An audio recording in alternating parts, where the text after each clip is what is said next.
প্রথমেই আমার মুখে দেখো এক মুখ হাসি। এই হাসি দেখেই তোমরা বুঝতে পারবে যে আমি কি আনন্দে ছিলাম আমি। আমি ভাবতেই পারিনি আমার কামাখ্যা এসেছি। কোনো প্ল্যান ছিল না, কোনো কিছু ছিল না।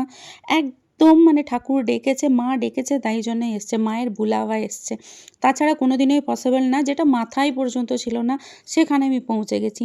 তারপর মাথায় এই মা কামাখ্যা লেখা এগুলো হয় না, এগুলো লাগাচ্ছিল।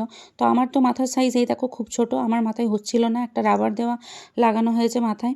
এখনও দেখো আমার মনে এত আনন্দ, এত হাসি, এত খুশি ছিলাম আমি বলে বোঝাতে পারবো না। Full of happiness, full of energy বলতে পারো। তো তারপরে এইখানে দেখলাম আমি অন্ন সেবা রয়েছে। তো প্রথমে তো ভাবছিলাম যে হয়তো 2-3 ঘন্টায় হয়ে যাবে, এখানে খাবো টাবো এসব ভেবেই যাচ্ছিলাম। তো এখানে দাঁড়িয়েছিলাম আমাদের, কারণ পণ্ডিত ফিক্স ছিল। যে ড্রাইভারটা আমাদের ফিক্স ছিল 6 দিনের জন্য শিলংয়ে ছিল, যখন ঘুরছিলাম ওই নাম্বার দিয়েছিল। তো ওর সঙ্গেই কন্ট্যাক্ট করে এসেছিলাম এখানে। পণ্ডিতের জন্য আমরা এখানে দাঁড়িয়ে আছি।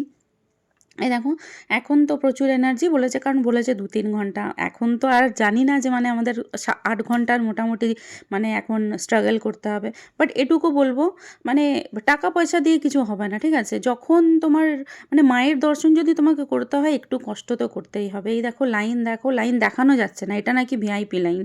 তাহলে জেনারেল কিরম আমি জানি না।